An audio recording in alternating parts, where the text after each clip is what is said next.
Barry Hankerson taking millions from me.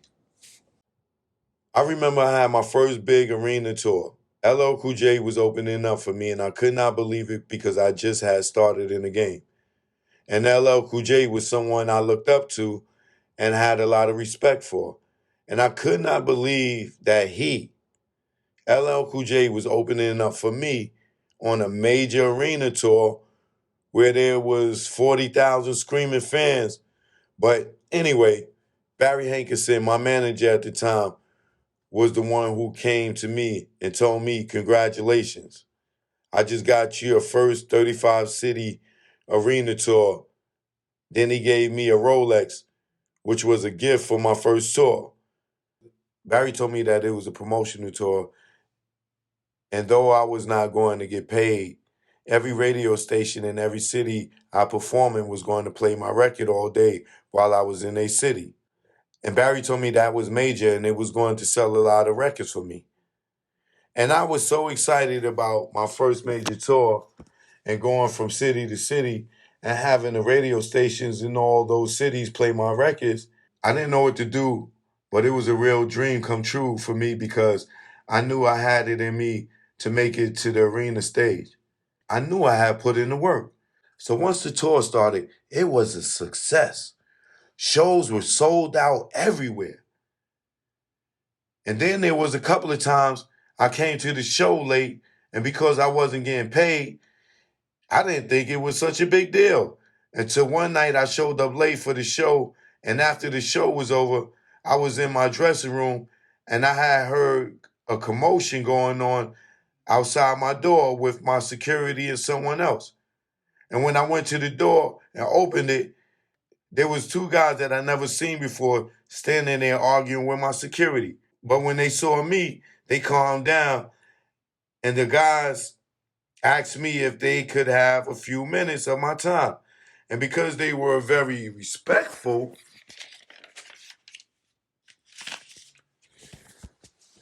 I let the security bring them into my dressing room where I asked the two guys what's going on. And one of them started telling me that a couple of times I came late to the show and ended up performing 20 minutes past 11 o'clock p.m.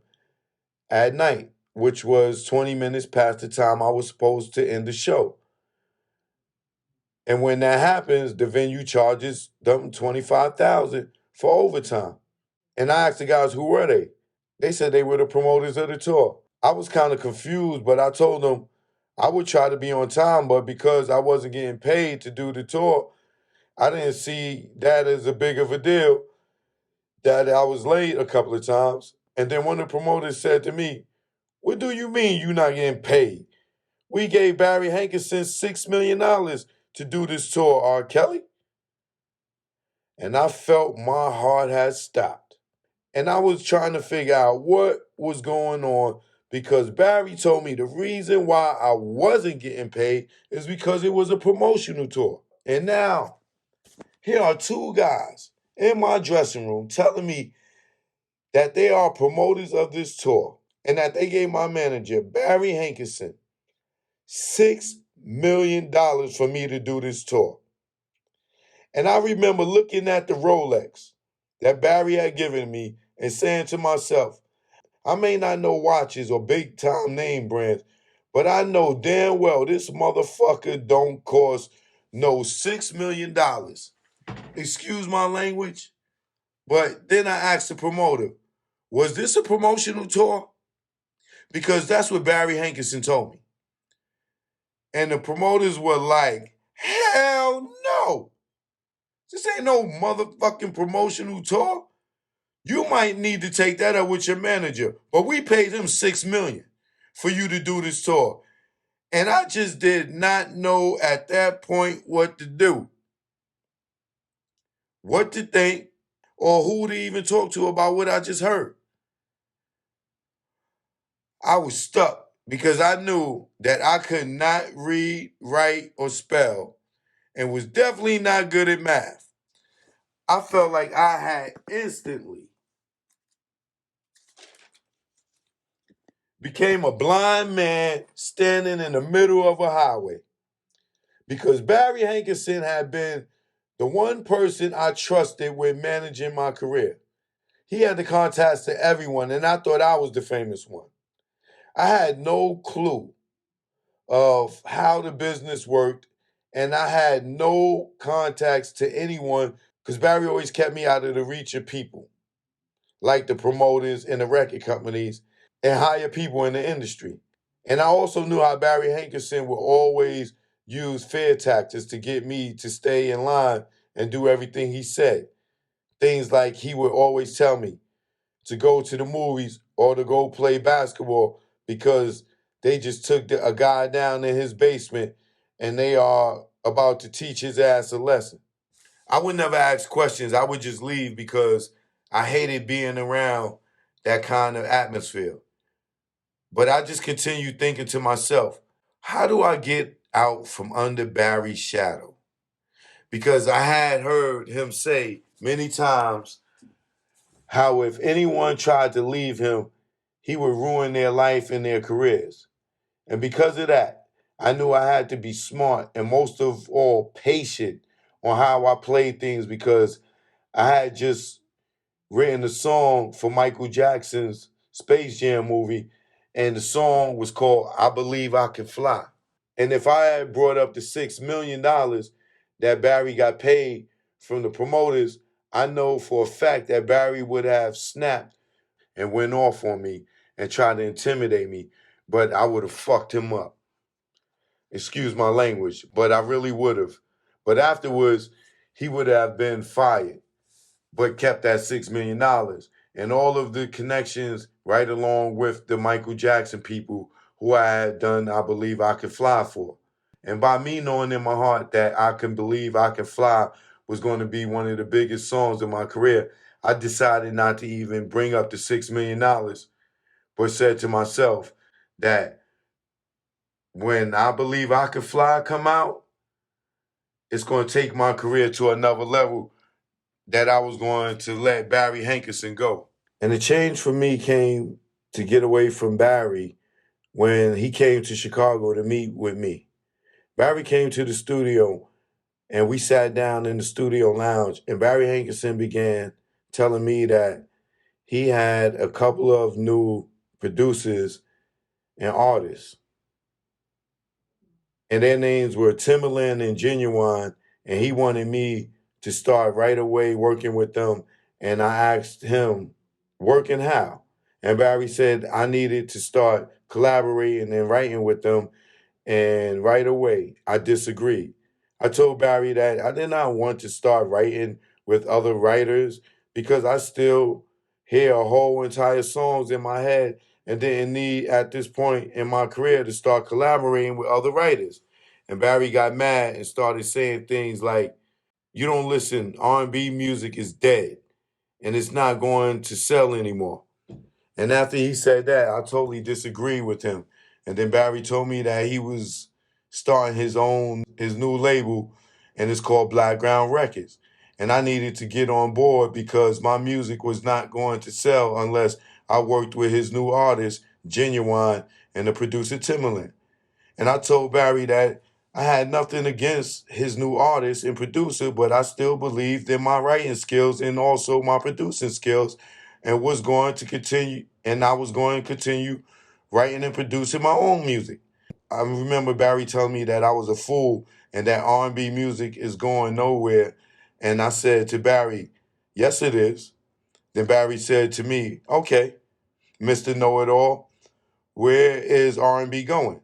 And I said to Barry, R&B is going wherever the hell I lead it. Then I told him, and since you don't believe in me and you have new writers, artists, and producers, and also a record label, then it's clear to me that it's time for me to move on. That's when Barry really started going off and yelling that nobody leaves me without some type of consequences. And when he said that, me and my cousin Black, who was with me at the moment, we all started fighting because my cousin was more of a street guy than I am. But because Barry threatened me, before I knew it, I was swinging as Barry was swinging, and also Blackie. It all lasted every bit of 35 seconds. And then I told Barry that his fear tactics don't work no more and to get the hell out of my studio. And I'll never forget it. Barry smiled at me and said I was going down if it takes the rest of his life, and then said he'll be back tomorrow. I never saw Barry Hankerson again. And the next album I put out that I had wrote and produced by myself was called TP2.com. And it went 7 times platinum, which proved to myself and Barry that R&B was still very much alive and still selling. And after Barry saw that, I was still the #1 R&B artist and my records was selling more than ever without him. He decided to have someone from New York to call my phone, which was another one of his fear tactics. So when I answered it, it was one of Barry's street guys who was very, very known because I knew exactly who he was when he said his name. He said to me that he's going to be in Chicago the next day to see me, and it would be beneficial to me and everybody involved if I complied with these things he wants to say to me. And rather me running from something that was invisible, I decided to meet with this guy.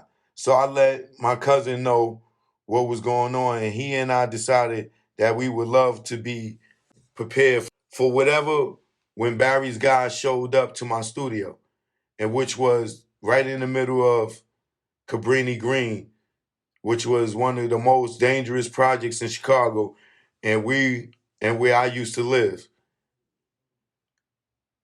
So me and my cousin recruited a couple of street friends that we were still cool with, and they brought those friends from Cabrini Green projects, and it was about 60 cars in the parking lot of nothing but project guys and those girls.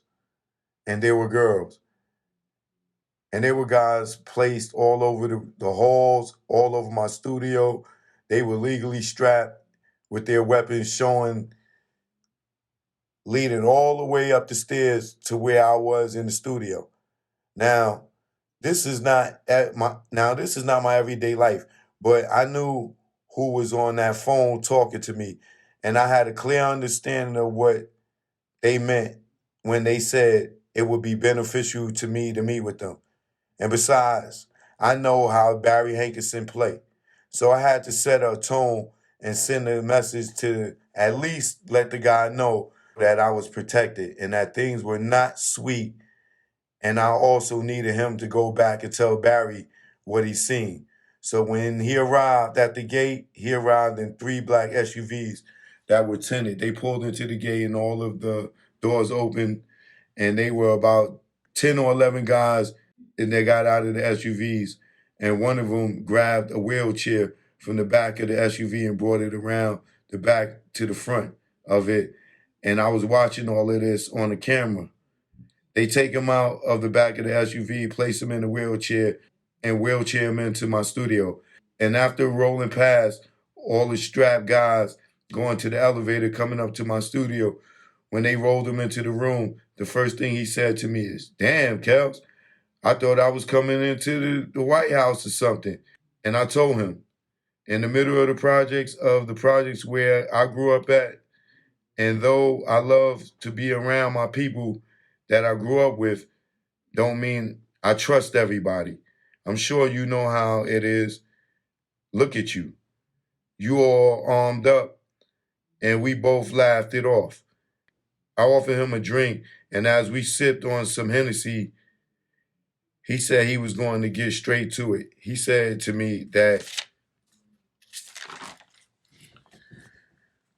he know that me and Barry are not together and don't see eye to eye anymore.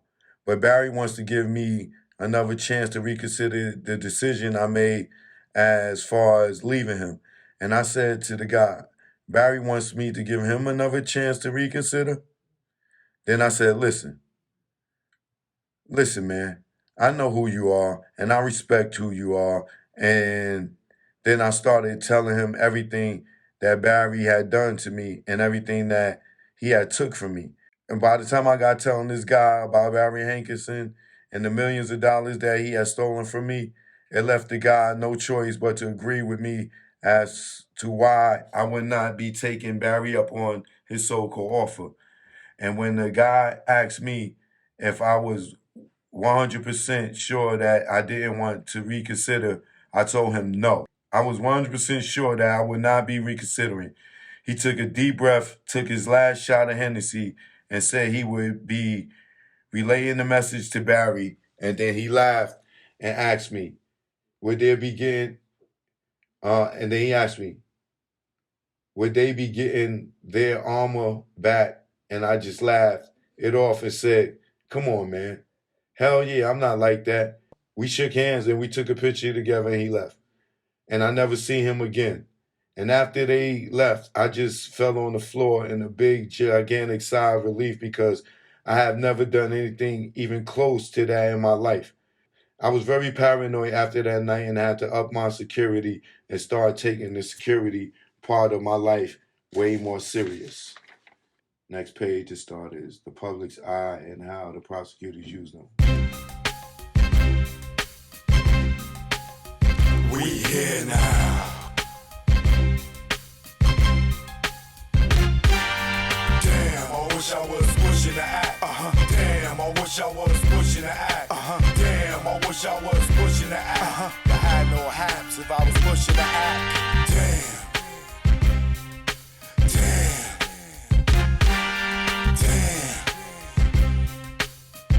I wish I was pushing the act.